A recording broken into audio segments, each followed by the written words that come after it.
C'est une radio qui est très présente dans la mémoire des Congolais, une radio qui accompagne la lutte. Voilà. Nous allons donc commencer cette interview. Je constate que plusieurs sont déjà connectés. Toutes nos excuses, voulais-je dire, pour le retard avec lequel nous commençons cette émission. Nous avons dû avoir quelques difficultés pour ajuster notre technique. Alors aujourd'hui, maintenant, je peux dire que tout est au point et que pour ceux qui veulent intervenir à cette émission, il s'agira simplement d'aller au lien qui est réservé à cet effet sur Jean Lewis, puisque nous sommes bien sur Jean Lewis, notre Facebook, et de poser vos questions. Vous pouvez également, pour ceux qui veulent le faire en audio, m'appeler directement sur mon Zoom, non, sur WhatsApp, pour ceux qui l'ont, et pour ceux qui ne l'ont pas, allez directement sur le lien de l'émission. Mais attention, j'insiste sur le fait que les questions que vous posez devraient nous aider à évoluer dans le débat. Faites-le dans un esprit de civilité et de patriotisme pour la cause de notre pays. Je vous signale donc que je ne prendrai pas les questions qui frisent le dénigrement et qui ne respectent pas le cadre dans lequel nous évoluons aujourd'hui. Encore une fois, merci de votre fidélité à Congo Live 11, la radio de la communauté. Alors, Francis Muketo, nous allons commencer par l'actualité de votre mouvement. À ce jour, vous avez à votre actif près de 4 ans d'existence. Où en êtes-vous? Monsieur le journaliste, je voulais juste rappeler que le mouvement républicain pour la libération du Congo est né au Congrès des Congolais de l'étranger que j'ai personnellement présidé donc à Paris 12e. C'est un acte très fort de ce congrès. Je rappelle juste aux auditeurs et à tous ceux qui étaient à ce congrès que le congrès avait dans des actes très forts consacré l'illégalité, l'illégitimité du pouvoir de Brazzaville et des institutions qui l'accompagnaient.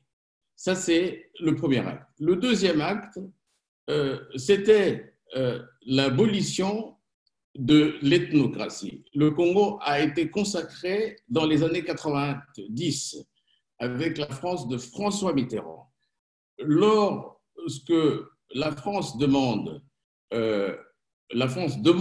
aux États africains d'accélérer le processus démocratique, d'accéder au multipartisme, c'est à ce moment-là que le Congo a plongé dans une ethnocratie.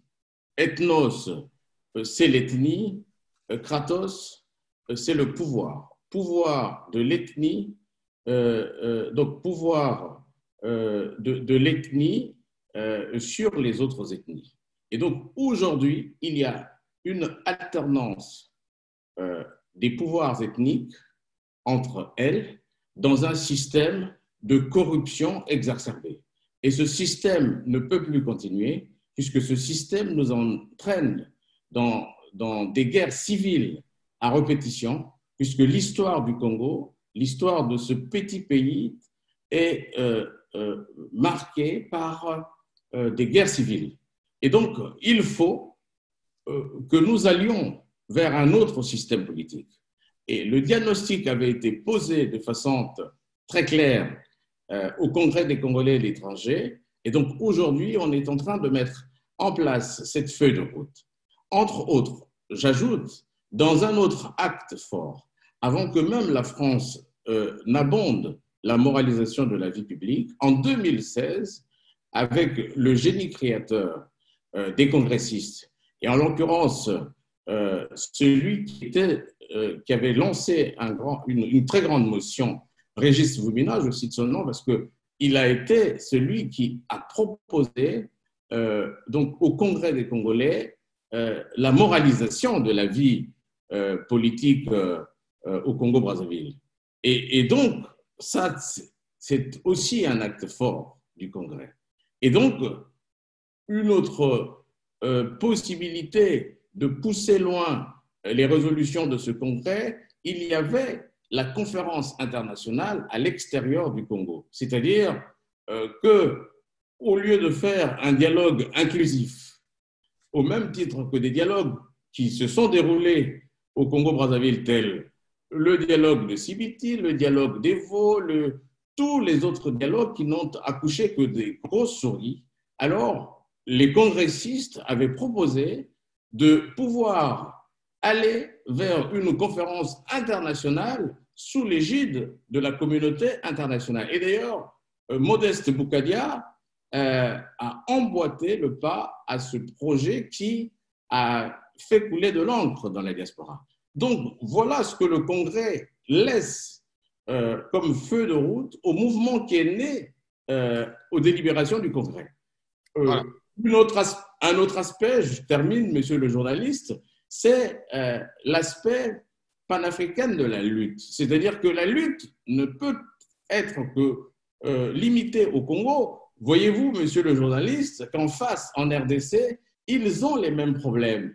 Tous ces petits pays des Grands Lacs et ces petits pays africains qui ont été créés, montés pièce par pièce lors de la conférence de Berlin par les vainqueurs de la guerre, et tous ces pays se cherchent les routes de la démocratie. Et donc, c'est pour cela que le MRLC, qui était absent pendant une certaine période, était en train de travailler sur l'aspect programmatique, préparer un projet alternatif, ce dont nous allons nous mettre à la rentrée, puisque nous allons présenter au cours des conférences de presse ce projet alternatif qui permettrait au Congo de se sortir de ce cercle vicieux avec ses guerres civiles et une économie moribonde, une mauvaise gouvernance et des acteurs politiques qui ne sont que des ethnocrates, c'est-à-dire ceux-là qui servent soit par des groupements ethniques qui arrivent au pouvoir, par alliances ethniques, arrivent au pouvoir et ils restent et ne veulent plus. Aujourd'hui, le Parti congolais du travail. Nous allons aborder, vous anticipez sur l'émission, mais je voudrais, ça c'est ce que vous venez de dire, c'est en guise d'introduction. Vous savez que la radio de la communauté fait une information de proximité. Votre vocation, c'est d'être, notamment en tant que MRLC, et d'être une organisation rassemblant toutes les sensibilités de la diaspora. Du moins, c'est ce que vous voulez, ou ça fait partie des tâches qui vous ont été assignées par le Congrès dont vous parliez. Alors, dans quelle mesure le Congolais qui vous écoute aujourd'hui, présentement donc en fonction de votre calendrier de travail, peut se reconnaître en vous? Alors, ce qui est important, c'est que la vocation du mouvement républicain pour la libération du Congo se trouve dans ses objectifs. Je l'ai rappelé la dernière fois sur le plateau d'un de vos confrères. Le mouvement républicain pour la libération du Congo rassemble tous les Congolais de la diaspora. Où qu'ils soient, partout où ils sont, ils doivent effectivement nous rejoindre. Et d'ailleurs, en 2016, Paris avait été consacré la capitale du Congo libre. Et donc, le président du mouvement républicain pour la libération du Congo est aussi le président du Congo libre. Et donc, nous canalisons toutes les forces de la diaspora militante, celles qui croient à un changement, celles qui croient que demain, les beaux jours arriveront, celles qui croient que le peuple demain pourra manger 3 fois par jour, avoir de l'eau courante dans des robinets comme avant, où certains vendaient de l'eau, avoir de l'électricité et non sombrer dans les processus de délestage, avoir une bonne gouvernance économique, une bonne gouvernance judiciaire, une bonne gouvernance politique et avoir un pays apaisé sans guerre civile. Et donc, le rôle du mouvement républicain pour la libération du Congo est de canaliser toutes les forces vives de la diaspora qui se cherchent.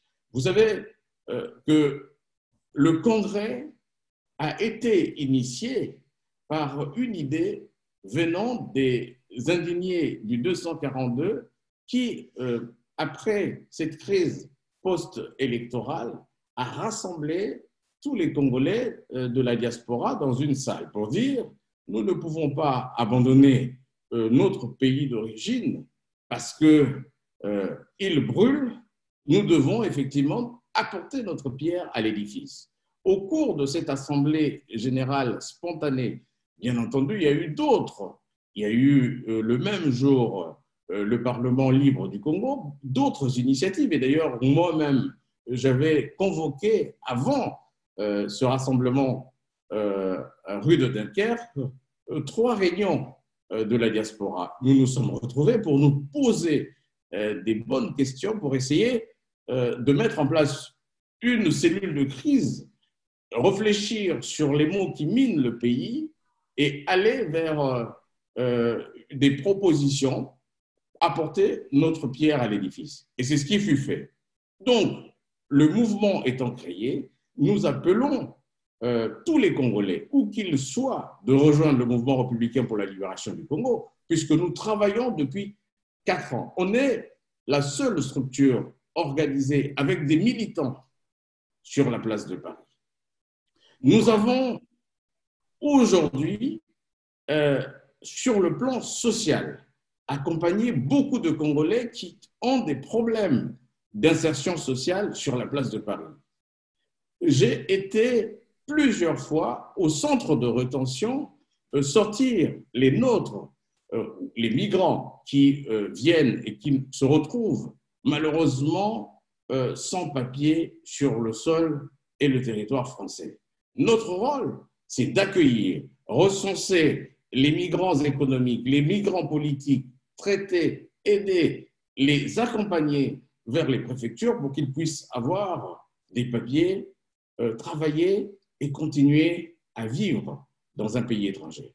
Donc, nous avons joué ce rôle social d'accompagnateur des nôtres qui sont dans des difficultés sociales, leur donner de quoi manger, de quoi vivre dans un premier temps, et puis les accompagner jusqu'à l'obtention des papiers.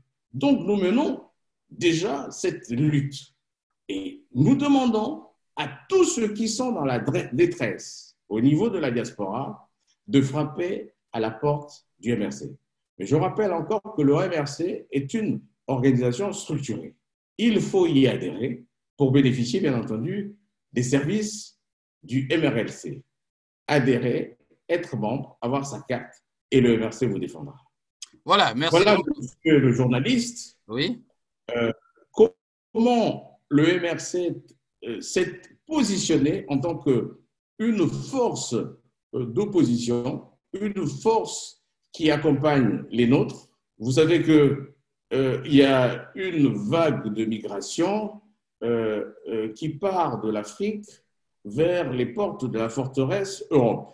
Mais nous voulons Francis, nous allons aborder cette question dans quelques secondes, puisque depuis un certain temps, on a constaté que vous jouez vos cartes sur l'échiquier international maintenant. C'est le MRLC qui va peut-être donc poser le cahier de charge des Congolais là-bas dans ces organisations. J'en ai retenu deux, je crois, le CRAF et puis le CUPN, donc des congrès panafricains. Le Congrès universel des peuples noirs. Voilà, nous avons là 2 grandes organisations, 2 grandes plateformes africaines et non africaines, je le constate. Alors, Francis, en quels termes posez-vous, je voulais être plus concret, en quels termes posez-vous le problème de la lutte dans ces organisations? Pensez-vous que ce que nous faisons actuellement au niveau de la sphère plus restreinte, notamment nationale, ne suffit pas ou est limité pour que nous allions maintenant poser nos problèmes au niveau panafricain? En quels termes vous posez ces problèmes là-bas, justement dans ces organisations internationales? Alors, monsieur Jean Lewis, monsieur le journaliste, vous êtes sans ignorer qu'aujourd'hui, la diaspora fait partie de l'échiquier politique, des échiquiers politiques nationaux. Vous avez entendu monsieur Tsati Mabiala parler de la diaspora qui devait prendre parti dans cette forme dans cette forme, dans ce qu'il propose. Il a parlé de l'opposition, il a parlé de la mouvance présidentielle, et il a parlé de la diaspora. La diaspora fait partie intégrante du paysage politique congolais. Nous sommes une force politique. Nous sommes aussi une force économique, puisque c'est la diaspora qui aide les familles restées en Afrique. Donc, on ne peut pas négliger cette diaspora. Et d'ailleurs, dans plusieurs pays, les diasporas ont apporté beaucoup de choses. On parle de la diaspora, par exemple, malienne, sénégalaise, des diasporas qui sont organisées. Et celle-là qui vote, celle du Congo ne vote pas. Elle est abandonnée à elle-même. Il nous appartient de pouvoir nous organiser de telle sorte que cette diaspora prenne tout le parti dans la configuration politique actuelle. C'est pour cela que nous avions créé ces synergies pendant le Congrès des Congolais à l'étranger. C'était beaucoup de partis politiques, beaucoup d'associations, des personnalités politiques, des anciens ministres qui sont venus, des personnalités de la société civile qui sont venues au cours de ce congrès pour faire un grand diagnostic et apporter des solutions idoines à la situation politique congolaise. Donc, notre rôle, c'est d'apporter notre pierre à l'édifice Congo. Nous devons participer. Et c'est pour cela que dans cet aspect de lutte internationale, vous avez vu Kémy Séba, qui est un Béninois. La lutte qu'il mène n'est pas juste une lutte qui concerne le Bénin, mais qui concerne toute l'Afrique. C'est pour cela que, au Congrès, on avait pensé à une dimension panafricaine de la lutte. C'est-à-dire que tout ce que nous voyons autour de nous, tous les pays qui sont autour de nous, se cherchent une voie de la démocratie, d'apaisement. Il y a, depuis les années 90, depuis le lancement des multipartismes, multiethnismes, de la pluralité des partis, il y a toujours des crises post-électorales dans ces États. Et c'est pour cela qu'il faut que l'Union africaine, qui est aujourd'hui qualifiée par des Africains comme syndicat des dictateurs, doit changer radicalement pour porter haut et fort le message de cette jeunesse africaine qui se cherche, qui se perd et qui se cherche des vrais leaders. Oui, il y a des puissances coloniales qui ont encore la main mise sur l'Afrique. Il faudra donner à l'Afrique cette possibilité de se développer. Alors, au Forum de la paix, au premier Forum de la paix, le mouvement républicain pour la libération du Congo a pris les devants, puisque nous avons appelé les Africains à se réunir à la place de la République, place qui nous avait été accordée par les autorités françaises. Il y a eu près de 3000 Africains qui sont venus dire leur mécontentement à ces pourvoyeurs de paix, ceux-là qui chassent les nôtres, et surtout cette jeunesse qui vient mourir dans la Méditerranée en cherchant l'herbe verte vers le continent européen. Alors, il faut arrêter. Il faut arrêter avec ça. C'est pour cela que la dimension panafricaine va permettre aux Africains de travailler sur des problématiques africaines qui permettraient le développement de l'Afrique pour éviter que les Africains viennent perdre leur temps en Europe. Nous devons tout faire pour garder les Africains chez eux parce que la chance que nous avons, c'est cette chance d'avoir un sous-sol très riche, un réseau hydrographique très parsemé en Afrique. Nous avons toutes les richesses possibles. Nous avons l'uranium, nous avons le pétrole, nous avons les matières minérales dans nos sous-sols où viennent d'ailleurs puiser toutes les puissances coloniales, les puissances économiques nationales. Tous y font le marché dans notre mer mère patrie, notre continent. Et donc, il faut que cette jeunesse qui va être à 70% plus nombreuse d'ici à des années Voilà, 2070, Francis, cette jeunesse, oui, je voudrais que nous avancions. J'ai une dernière question sur cet aspect panafricain. Nous avons là, dans ces organisations, plusieurs nationalités, plusieurs pays, avec plusieurs problématiques, plusieurs problèmes. Comment harmoniser vos positions? Parce que le développement, nous le posons, nous constatons, j'allais dire, qu'il s'effectue en une espèce de deux vitesses. Vous avez, par exemple, dans les pays africains de l'Ouest, comme le Nigeria ou le Sénégal, des gens donc, qui ont déjà fait des avancées en matière d'état de droit, et maintenant, ils parlent de l'éco. Alors qu'au Congo, nous sommes encore à nous débrouiller, à réinstaurer ou à réinstaller la démocratie dans notre pays. Comment se fait ce développement à deux vitesses? Comment prenez-vous en charge des pays dont les spécificités ne sont pas les mêmes, notamment en matière de démocratie? alors vous avez, je vous ai parlé de la jeunesse ouest-africaine. Oui, monsieur le journaliste, chaque peuple qui veut se libérer se libère par lui-même. C'est tout à fait normal. La jeunesse ouest-africaine s'est levée. La jeunesse ouest-africaine s'est levée. C'est cette jeunesse qui a d'ailleurs fait bouger les choses. Mais vous pensez que si votre jeunesse ne bouge pas, ne fait que dormir sur ses lauriers, la puissance coloniale va vous retirer les chaînes des mains ou des pieds? Non. L'esclavage a été aboli, certes, mais ce sont des esclaves qui se sont rebellés pour arracher cette liberté. La République française a eu une révolution. Elle s'est cherchée.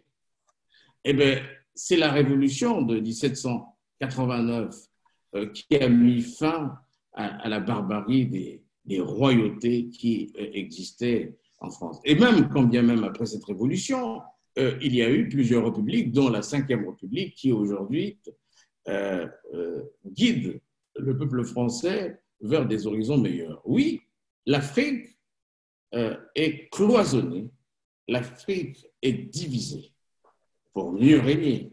Il appartient, c'est pour cela que d'ailleurs au Congrès, nous avons dit qu'il faut aller vers cette forme de lutte panafricaine pour non pas seulement sensibiliser, former la jeunesse à cette prise de conscience individuelle et une prise de conscience collective. Parce que, monsieur le journaliste, je vais vous assurer que la jeunesse des années 60, passive,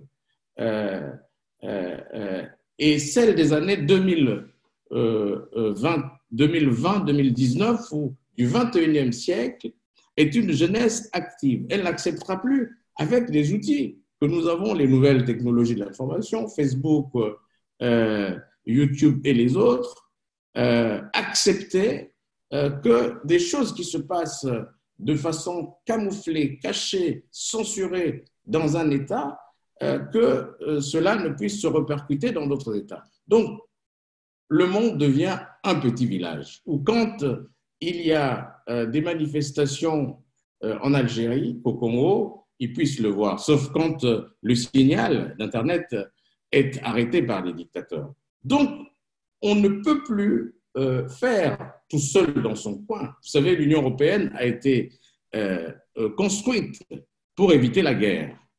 Ils ont commencé par le marché économique, puis ils sont en train de construire une plateforme politique pour justement faire un contrepoids contre les autres puissances. Oui, l'Afrique doit suivre la trace des panafricains qui ont laissé leur héritage à la postérité.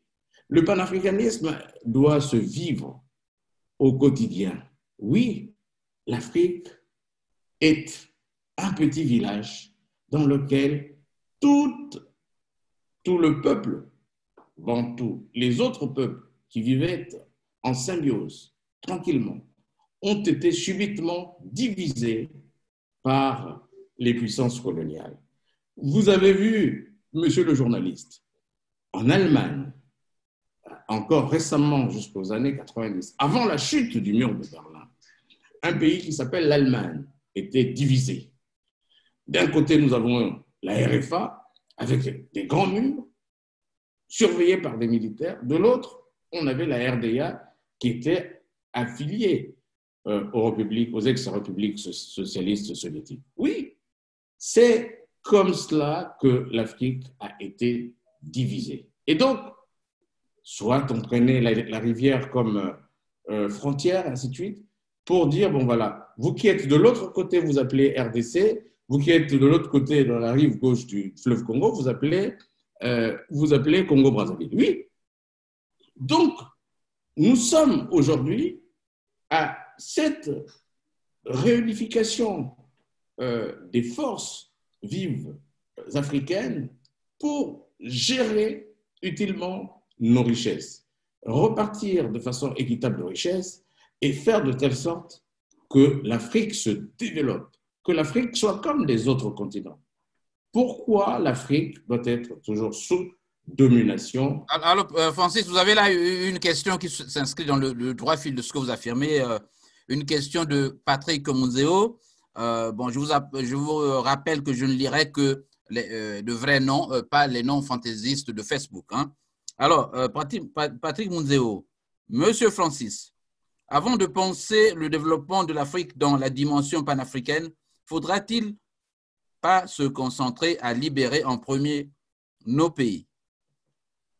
Alors, Monsieur Patrick Munzeo, je pense que vous avez été au Congrès. Et d'ailleurs, le nom du MRC a été inventé par le président du MCDD, Bruno Mollet, que je salue, qui est hors des frontières de la France. Oui, vous avez participé au Congrès des Congolais et l'étranger.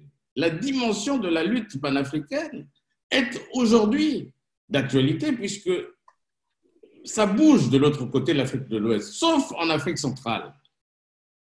Tu vas libérer ton pays, le Congo, mais tu retrouveras les mêmes mots puisque à l'Union africaine, c'est un syndicat des dictateurs qui siège. Oui, il faut bouger de l'intérieur, mais il faut aussi bouger de l'extérieur.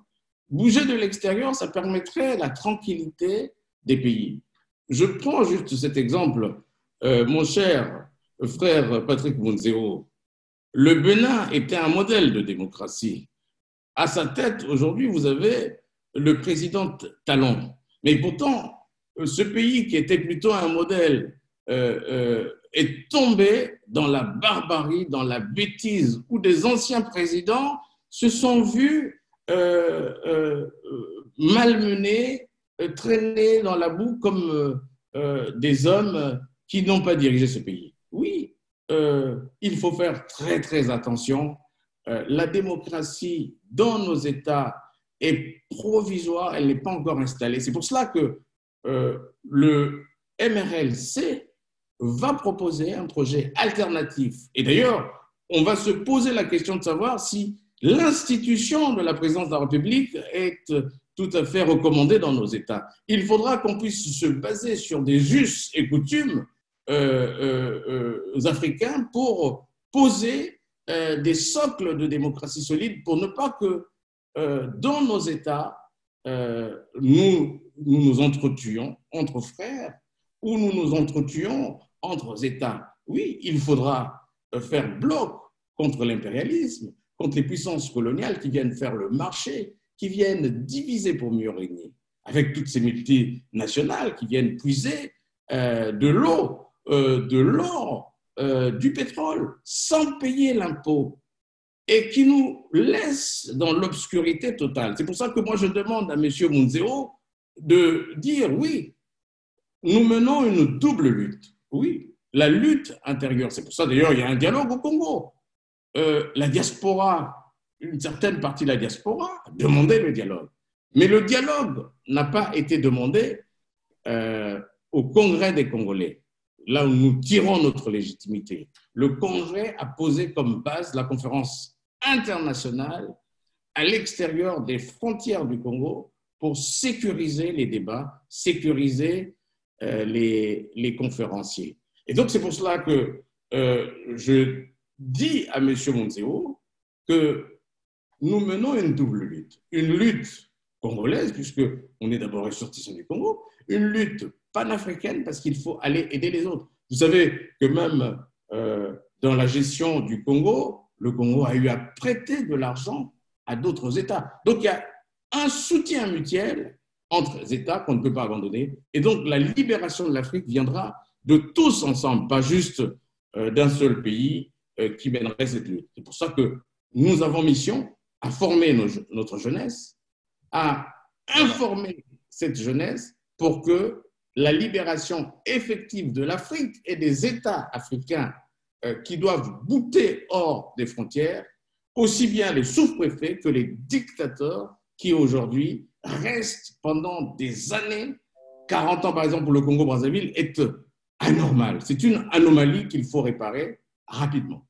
Voilà, merci Francis Moketo. Je voudrais saluer au passage donc Ferrol Obembe, maître champion, Patrick Mondiao, bien sûr, Ndiki Maungu et tous les autres connectés dont je ne vois pas les identités ici. Alors, Francis, le temps presse, nous allons aborder la question du chômage qui est pour vous un credo et pour laquelle vous estimez que tous nos malheurs ne viennent que par cette question.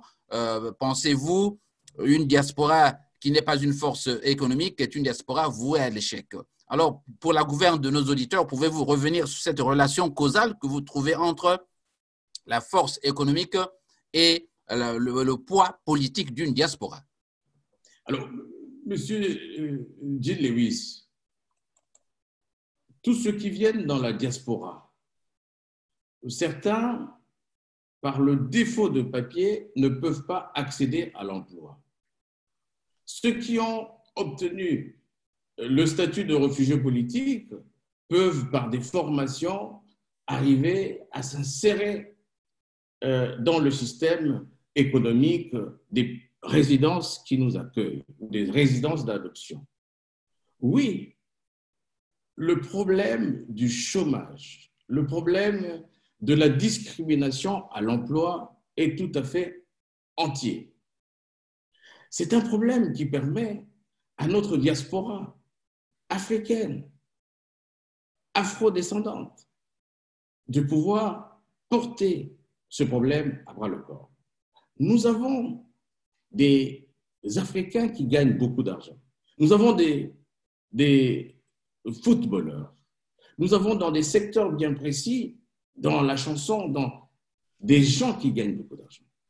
On a aussi des éminentes personnalités dans le monde des affaires. Oui, la lutte doit se faire dans ce sens pour pouvoir résorber le chômage des nôtres, ceux-là qui n'arrivent pas à travailler. Bien qu'ils se débrouillent pour envoyer 1 euro, 2 euros, 10 euros, 100 euros à la famille qu'ils ont à laisser en Afrique, nous devons nous battre pour faire de telle sorte que cette diaspora puisse travailler. C'est pour cela que dans le CRAF, le Conseil représentatif des Africains et afro-descendants de France, conseil que nous avons créé lors du Forum de la paix, nous avons lancé ce conseil représentatif, nous allons créer des micro-entreprises au moyen des franchises qui ne coûtent rien. Et ça sera les franchisés installés qui parraineront d'autres franchises. Et celui qui est installé parrainera l'autre, et ainsi de suite. Et par effet de boule de neige, nous allons créer des micro-entreprises et les Africains pourront donc employer les leurs. Tel est l'exemple des diasporas, par exemple, chinoises. Diaspora chinoise qui emploie que les Chinois. Diaspora pakistanaise qui emploie que les Pakistanais. Diaspora turque. Vous n'avez jamais vu un Africain derrière un kebab, par exemple. Vous voyez, nous devons, il n'y a que dans notre diaspora qu'on voit par exemple les Chinois nous vendre le manioc, les Chinois nous vendre le poisson fumé qui viendrait de nos pays. Est-ce que nous sommes venus au monde pour accompagner les autres diasporas? Notre diaspora doit être inventive. C'est pour cela que nous allons lancer, dans les jours qui suivent, des grandes conférences avec effectivement cette force économique qu'il faudra rassembler pour essayer de mettre en place des bourses d'emploi et essayer de changer la courbe du chômage qui est au sein de ces diasporas. Oui, cette diaspora, elle est précaire.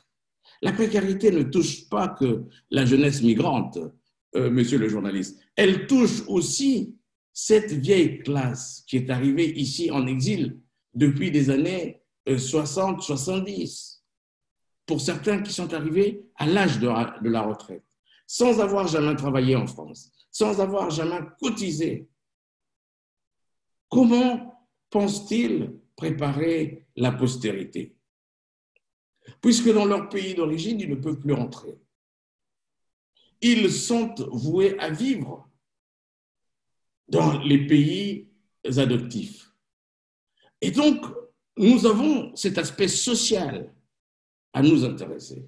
Nous devons faire de telle sorte... Voyez-vous, Francis, dans cette couche dont vous parlez, notamment des exilés, des gens qui vivent dans la précarité, des cibles potentielles pour le pouvoir, notamment, j'allais dire des proies faciles, et qui seraient peut-être à l'origine des échecs que vous déplorez. C'est pour cela que la politique de ces dictateurs de saupoudrer à la diaspora, de corrompre, de saupoudrer les euros dans la diaspora, touche justement cette population sensible, précaire.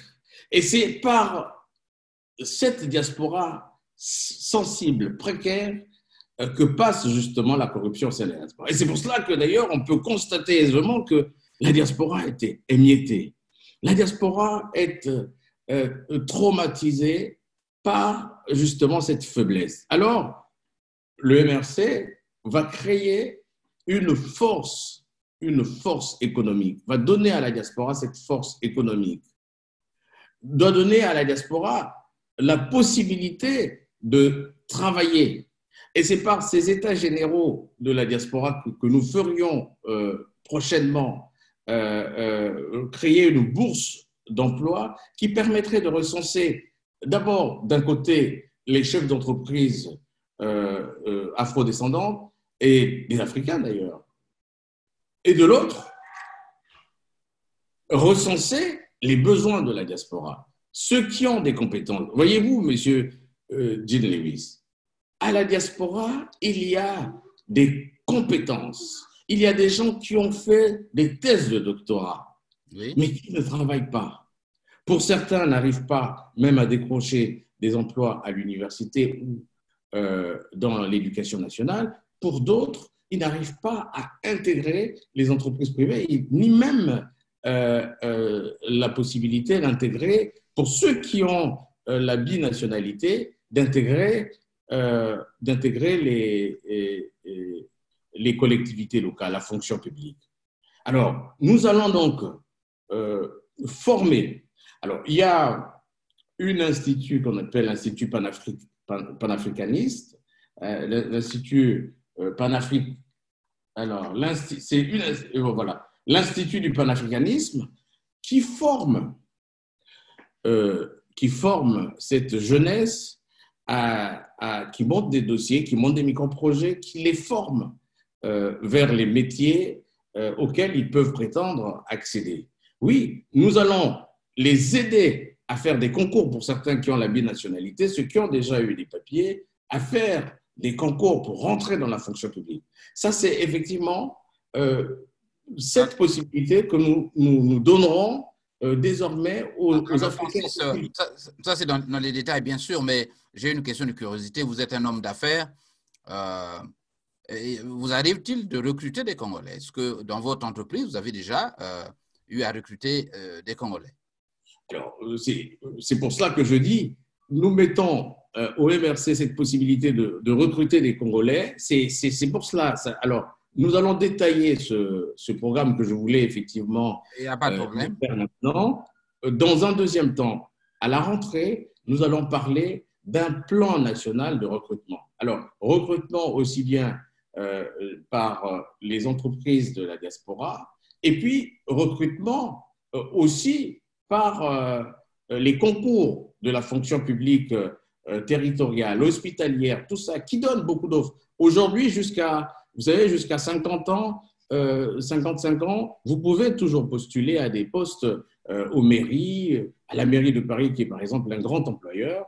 Vous pouvez postuler à des postes moyennant des concours de la catégorie A, B, C, qui offrent à toutes les personnes ayant une compétence à travailler. Il est hors de question de laisser cette diaspora dans la précarité. Nous demandons à tous les membres de la diaspora de se réveiller contre cette discrimination à l'emploi. Vous avez la possibilité de créer par vous-même des petits emplois, et ça, il faudra effectivement qu'on puisse canaliser ça au cours des réunions publiques où nous allons montrer, où nous allons coacher certaines personnes à être leur propre patron, au lieu d'attendre qu'une entreprise hypothétique vienne vous chercher. Il y a un taux de chômage important en France, je parle de la France, mais il en est de même dans d'autres pays où il y a cette diaspora qui souffre. Oui, nous allons créer une bourse internationale de l'emploi où chaque membre de la diaspora qui est chef d'entreprise, qui a une petite entreprise, que ce soit une entreprise, une boulangerie, que ce soit une entreprise de chauffeur, que ce soit une entreprise de gardiennage, que ce soit une entreprise dans la communication, puisse employer prioritairement les Africains. Et ça, c'est le travail que nous ferons pour renverser la courbe du chômage qui touche notre diaspora. Alors, on va aussi proposer des assurances d'essai, par exemple, pour cette diaspora. Vous savez, c'est souvent un problème quand un Africain meurt à l'étranger. Il se pose souvent le problème du transfert du corps ou des restes mortels en Afrique. Ça pose souvent un souci. Oui, nous allons faire de telle sorte que cette diaspora puisse créer des assurances d'essai, des assurances de prise en charge en cas de décès. On va essayer aussi de voir comment mettre en place un système de protection de ceux qui sont là, qui n'ont jamais cotisé, qui ne peuvent pas penser à obtenir une retraite. Alors, Francis, nous allons avancer. Je voudrais d'abord répondre à un des auditeurs. C'est quoi exactement le sujet principal de ce soir? Je suis un peu confus. On parle de diaspora congolaise, du panafricanisme ou de mon cher Ferrol, ce journal existe depuis plusieurs années. Alors, quand au journal de la communauté, nous faisons le point de l'actualité avec un invité qui peut être membre d'un parti ou non. Voilà, donc nous passons en revue les questions brûlantes de l'actualité internationale et congolaise. J'espère que la précision valait la peine. Alors, rapidement, est-ce que vous pouvez en quelques secondes, Francis, répondre à ceci? Oui, il ne faut pas que le panafricanisme occulte les combats internes. J'ai bien dit qu'il ne fallait pas laisser le combat interne pour aller vers le panafricanisme. Du combat interne, nous avons connu une crise post-électorale et une crise multidimensionnelle. De ce constat, il a été donné une feuille de route sur le plan interne. Il a été aussi donné une feuille de route sur le plan panafricain. Celui qui pose la question du panafricanisme, est-ce qu'il n'est pas content d'entendre qu'il y a eu des avancées du franc CFA de l'Afrique de l'Ouest vers une autre monnaie, l'éco? Il n'a pas été content d'entendre que la France a abandonné certaines de ses privilèges dans la gestion de ces monnaies. Oui, c'est parce qu'il y a eu des luttes panafricaines. Donc la lutte panafricaine ne doit pas être occultée. Il y a eu des gens qui ont péri à l'époque. Je prends juste des récents cas, Thomas Sankara. Il y a eu des panafricanismes. Tenez, Laurent Gbagbo, qui, parce qu'il défendait le panafricanisme, s'est retrouvé à La Haye. Donc, on ne peut pas laisser, c'est pas parce que ce qui se passe en Côte d'Ivoire ne vous intéresse pas, mais croyez-moi, par effet boule de neige, tout ce qui se passe au Congo-Brazzaville peut être copié au Gabon. Tout ce qui se passe au Gabon peut être copié au Niger. Tout ce qui se passe au Niger peut être copié au Mali, et ainsi de suite. Il y a des effets contaminants. Le monde est un village. On ne peut pas dire, ben non, mangeons du maïs au Congo, et puis bon, voilà, les autres qui se débrouillent. Non, la lutte, elle se mène en... Regardez la jeunesse algérienne. Comment la jeunesse algérienne s'est défait de la dictature. Malgré cela, les militaires sont quand même restés au pouvoir, comme il en était le cas, en Égypte. Oui, il faut une prise de conscience de cette jeunesse africaine. Oui, sans ces interpellations, sans le rôle des activistes qui font un travail formidable. Je pense à Donald qui, dans les métros, essaie d'interpeller la conscience individuelle et collective du peuple français sur les aspects négatifs qui se passent dans la France-Afrique, par exemple. Oui, oui, il faut dénoncer cela pour que ça change. Il faut qu'on donne du lest aux Africains pour qu'ils gèrent leur État. On n'oublie pas l'histoire qui nous a unis avec les puissances coloniales. Oui, on nous a accompagnés. On est pratiquement plus de 60 ans après les indépendances. Nous sommes toujours traînés dans la boue comme des enfants qui sont infantilisés. Non, l'Afrique regorge des compétences au sein de la diaspora. Même en Afrique, nous avons des compétences. Nous pouvons effectivement nous autogérer. Il faut donner à l'Afrique du mou pour que nous développions nos pays. Alors, Francis, nous allons avancer cette mise au point. Je crois qu'elle est suffisamment claire. Alors, nous allons balayer quelques aspects de l'actualité nationale pour finir avec ce journal. Nous parlons aujourd'hui du congrès du PCT qui s'est ouvert, je crois, hier ou avant-hier. Et au cours de ce congrès, j'essaie de regarder quelques aspects. C'est l'adoption en bloc du discours de M. Denis Sassou Nguesso, allocution prononcée au Parlement réuni en congrès. Je crois que c'était le 17 décembre dernier. Alors, Francis, ceci, me semble-t-il, pose le problème de l'immobilisme dans ce parti. Pensez-vous qu'il n'y a rien à redire dans ce discours? Croyez-vous, justement, à partir d'un tel comportement, notamment des membres de ce parti, qu'on peut s'attendre à des changements en profondeur au terme de ce congrès? Alors,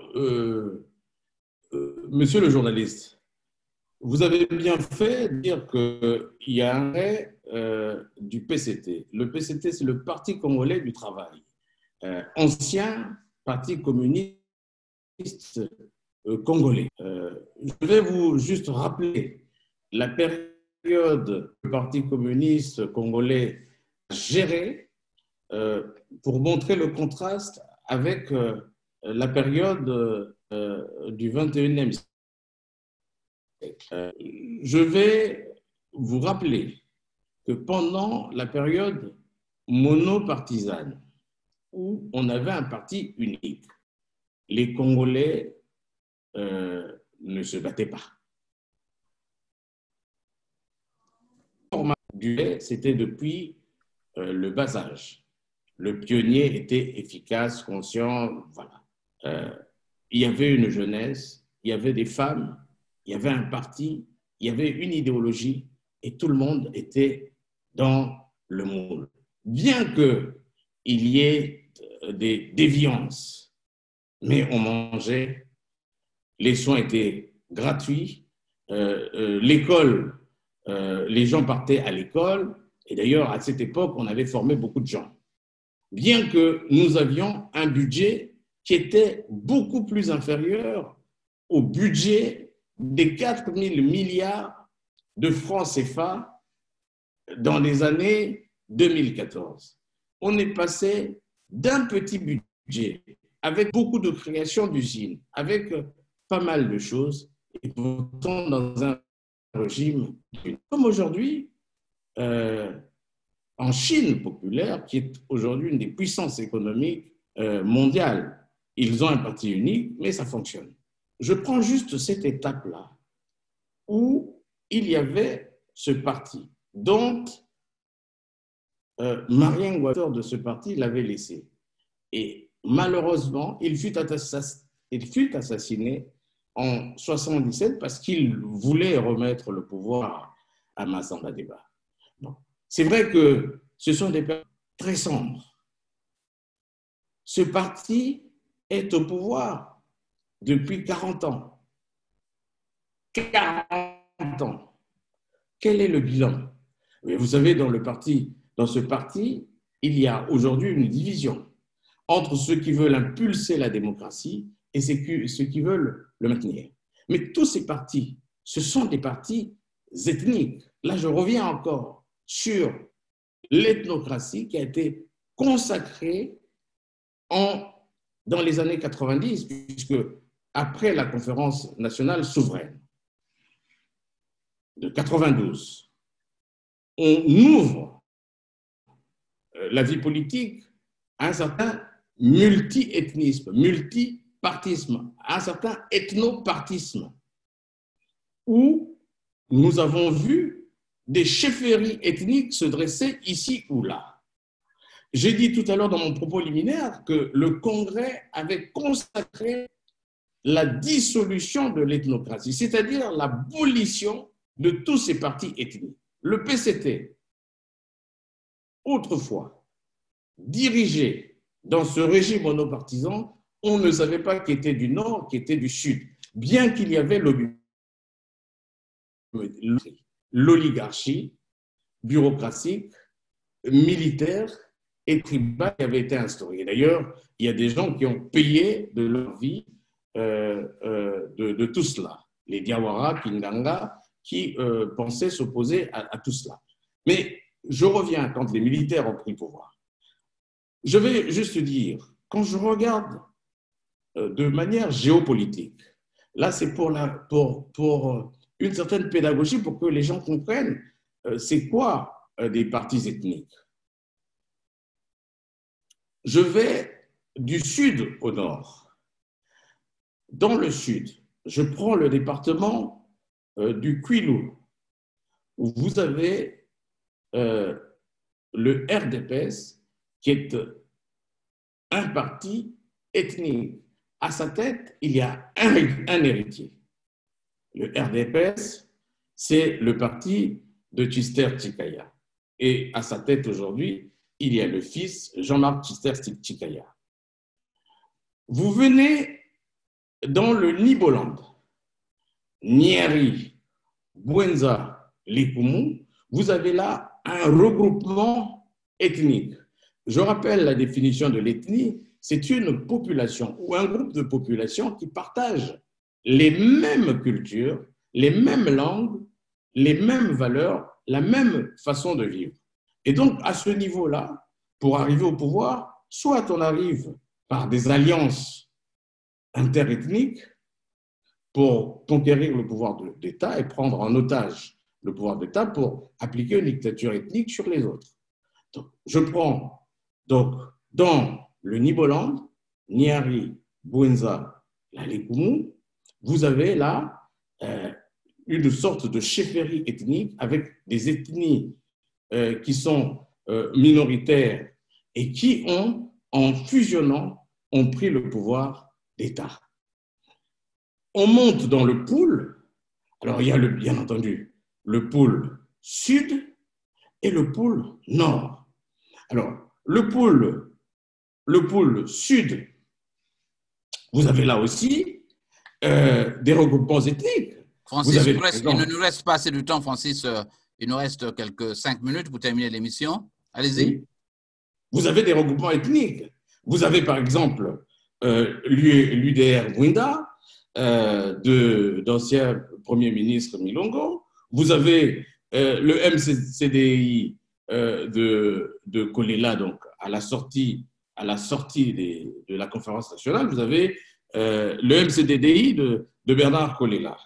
Et quand vous montez dans le nord, hein, il faut savoir que dans le pôle nord, il y a aussi d'autres chefferies ethniques.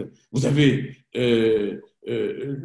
l'UPDP, vous avez le parti de Ngalibali, vous avez le parti de Myokono, vous avez le KDD de Okomi Salissa, vous avez donc dans la cuvette et dans les plateaux le PSD, le Parti socialiste démocrate congolais, vous avez l'UFD de Ganao, vous avez le RDD, qui est le Rassemblement des démocrates et pour le développement. Donc là, c'est le pays de Joachim Yombi Opango qui a à sa tête aujourd'hui le fils du PCT qui fait son congrès aujourd'hui. Le PCT est un regroupement ethnique de 4 régions.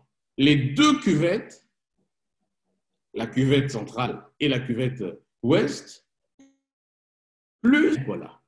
Et donc, ces partis représentent leur chefferie et ils organisent des élections interethniques pour s'alterner. C'est-à-dire qu'aujourd'hui, si vous retirez le général Denis Sassou Nguesso, qui est le président du PCT aujourd'hui, sans pourtant mettre à plat l'ethnocratie ou sans pourtant dissoudre ces partis ethniques, vous allez toujours avoir les mêmes problèmes, les mêmes contradictions, les mêmes guerres civiles que maintenant, que nous voyons. Donc il faut se surpasser, passer sur un système politique représentatif. Nous allons donc terminer par là, Francis. Je voudrais vous poser une question précise. Il nous reste quelques minutes.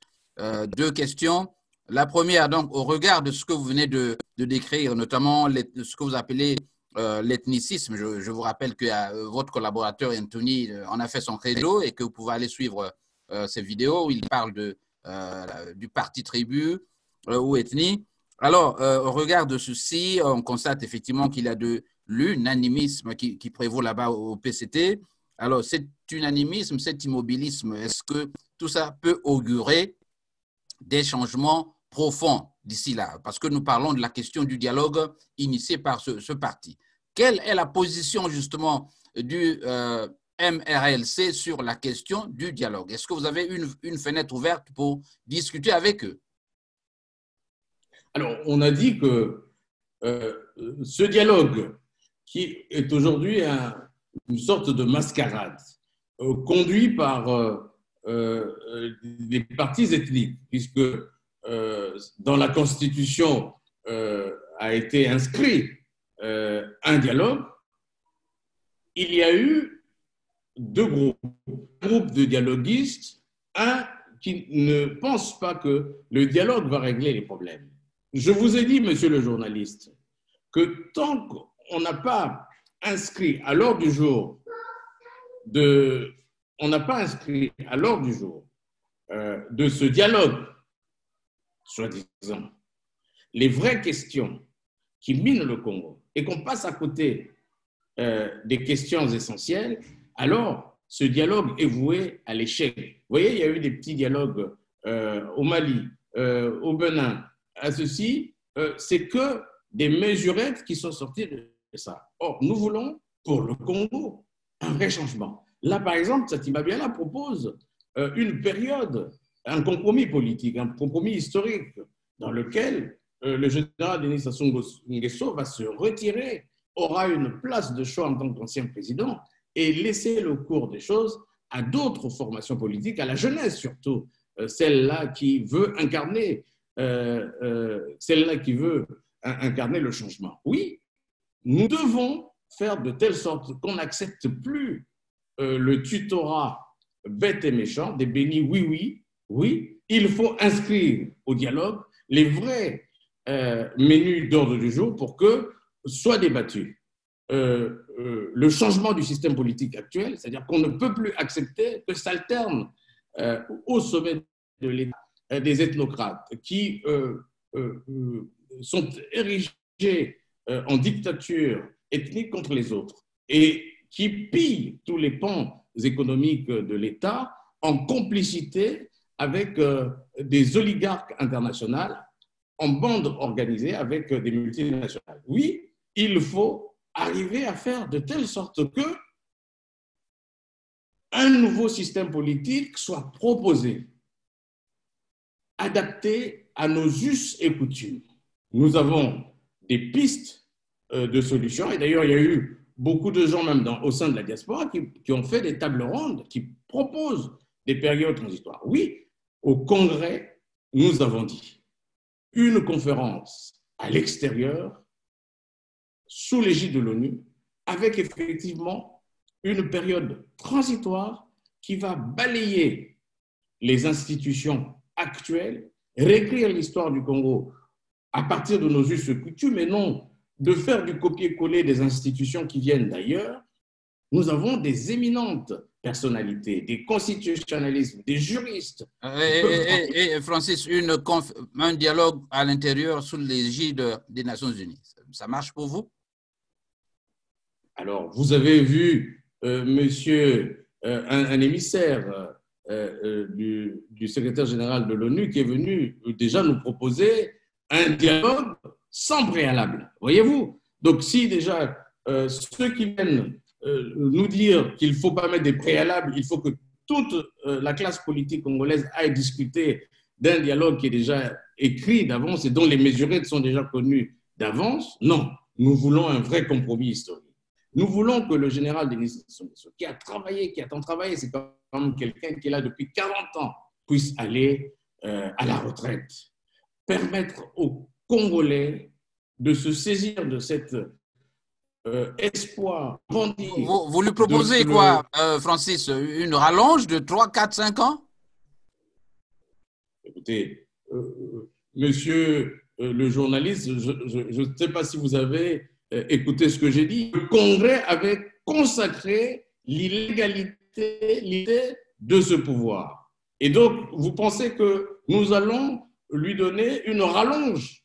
Mais vous savez qu'aujourd'hui, même avec le FMI, qui refuse d'ailleurs de verser les 48 millions de la deuxième tranche, se pose des vraies questions sur la question de la gouvernance. Est-ce qu'il y a une bonne gouvernance? Est-ce qu'ils ont audité? Est-ce qu'ils ont répondu au cahier de charge des 48 mesures dont le FMI avait fait? La corruption reste plutôt structurelle, ancrée dans les mentalités des Congolais. Il faut changer des mentalités. La mentalité, le système politique va changer. Ce n'est pas en rajoutant 3 ans, 4 ans, 5 ans que les choses vont changer. Si vous voulez que les populations puissent ne plus souffrir, manger, se soigner, regardez, il y a une gradation. Combien d'arriérés de salaire ne sont plus payés? Combien d'hôpitaux fonctionnent? L'éducation est au rabais. Et vous voulez que ceux qui sont là, qui ont mal géré ce pays, puissent encore avoir des rallonges? Non, nous voulons négocier une sortie honorable du général Denis Sassou Nguesso. Moi, je dis, le problème du Congo n'est pas lui. Le problème du Congo, c'est le système politique dans lequel nous avons comme un moule. Vous savez, quand vous avez un moule, le moule ne fabrique que la forme des briques dans lesquelles on l'a assigné. Le système politique que nous héritons aujourd'hui, il ne date pas du général Denis Sassou Nguesso. Les contradictions politiques que nous connaissons datent depuis les années 60. Les Youlou, Opango et Chikaya se sont battus, se sont discutés le bout de gras depuis là. Ils sont partis des partis idéologiques pour les transformer en régime monopartisan, en parti unique. Vous avez vu que sous Massamba Deba, parti unique, sous le parti unique, et c'est venant de la chute du mur de Berlin, avec la France de François Mitterrand, qui oblige l'aide au développement à une démocratisation pluraliste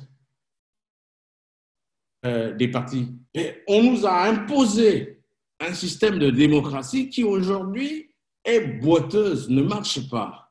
Il faut mettre à plat tous ces systèmes-là, repenser les choses sans pourtant faire du copier-coller, bâtir une constitution à la mesure de nos us et coutumes, et puis redémarrer la machine. Redéfinir la place de l'institution de la présidence de la République. Parce que si nous héritons de la Ve République, vous savez, la France a eu une histoire. Et de cette histoire, on est arrivé à la Ve République. Le Congo a connu 8 institutions, donc 8 républiques. Qu'est-ce que ça donne aujourd'hui? Nous sommes arrivés à la 8e République. C'est-à-dire que demain, nous changeons la Constitution, on arrivera à la 9e République. Mais il faut que cette 9e République soit stable pendant des années. La 5e République de la France date de depuis 58. Et donc, depuis 1958 jusqu'à aujourd'hui, on a modifié que la même structure de la Constitution. Donc, on doit être capable de poser à table les vraies réformes de notre système politique, les vraies réformes économiques, les vraies réformes de la gouvernance. Le général d'administration de l'histoire a dit qu'il devait arrêter les gros poissons. Aujourd'hui, on n'a pas vu un gros poisson, sinon que des fréquins. Oui, il faut une bonne gouvernance politique avec la séparation des pouvoirs, pouvoir législatif, pouvoir judiciaire. Donc, tous ces pouvoirs-là doivent aujourd'hui nous ayons une république apaisée, une unité nationale tant rêvée, avec effectivement une cohésion sociale et une meilleure répartition des richesses.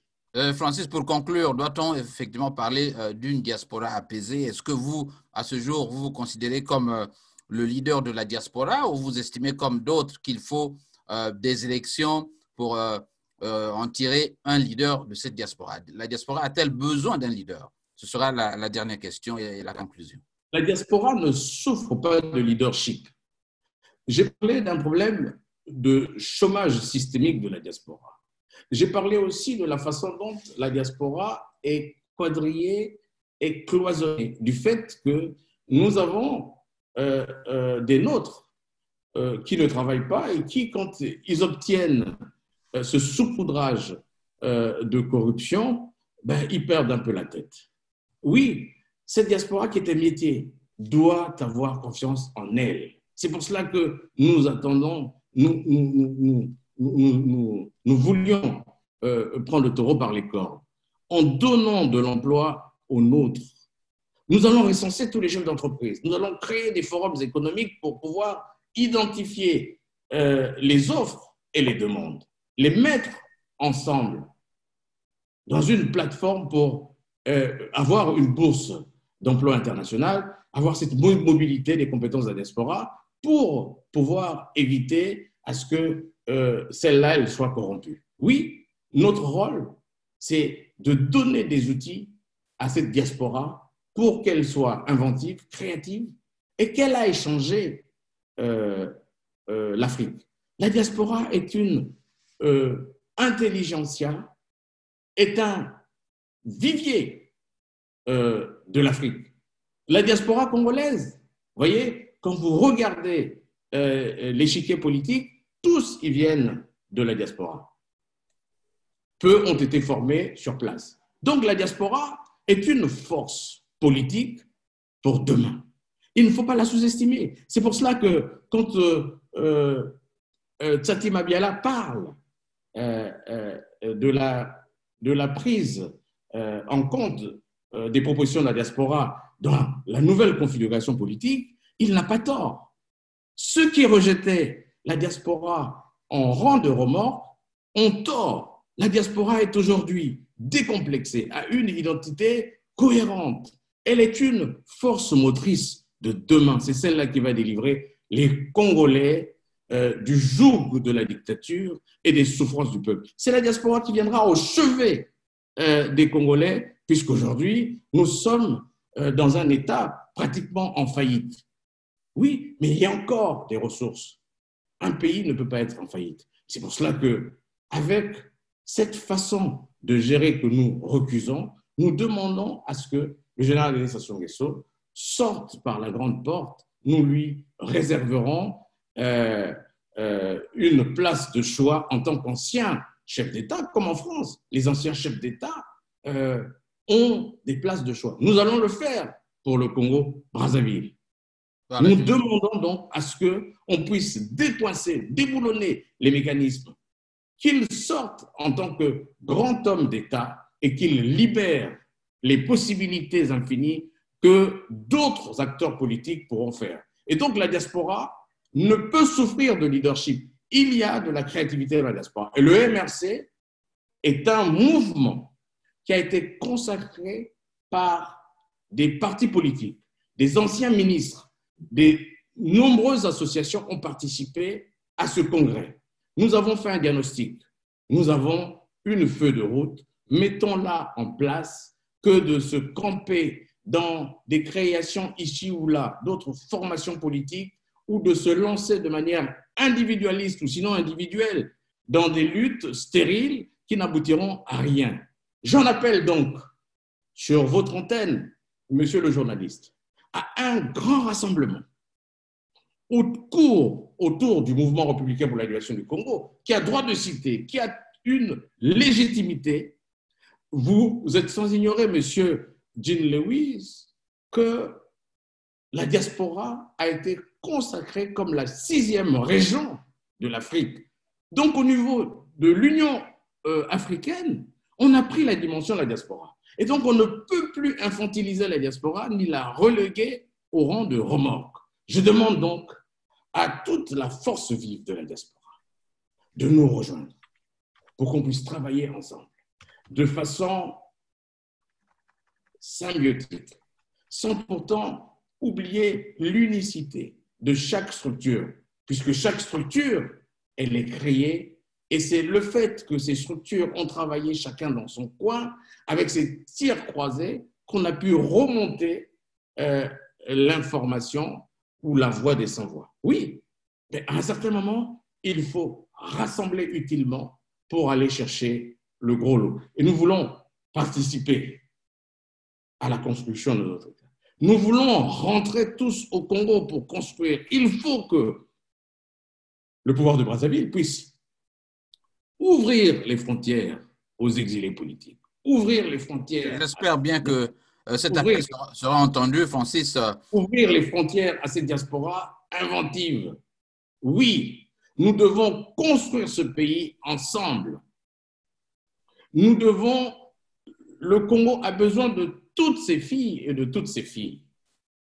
Vous pensez que les gens sont bien en exil? L'exil a toujours été une période de traversée de désert. À un certain moment, vous savez, en 2005, le général Denis Sassou Nguesso avait ouvert les portes à cette diaspora qui est rentrée, l'ère d'une. Francis, ça pourra faire l'objet d'une autre émission, notamment comment organiser le retour au pays des réfugiés ou de la diaspora, un thème très alléchant, je crois. Il me semble que nous avons largement débordé sur le temps. Merci donc à tous ceux qui étaient connectés sur la radio de la communauté. Francis, j'espère vous retrouver sur cette antenne dans les tout prochains jours. Nous venons là donc avec mon invité Francis Mouketo faire le point justement de l'activité du mouvement républicain pour la libération du Congo sur le plan international et national. Alors, restez branchés sur la radio de la communauté. Vous aurez à partir de demain, je crois, oui, demain 17h, en direct de Brazzaville, le pasteur Edouard Moukala de l'Église évangélique du Congo qui sera mon invité et nous parlerons essentiellement du rapport des problèmes de la gestion ou du fonctionnement de l'Église évangélique du Congo.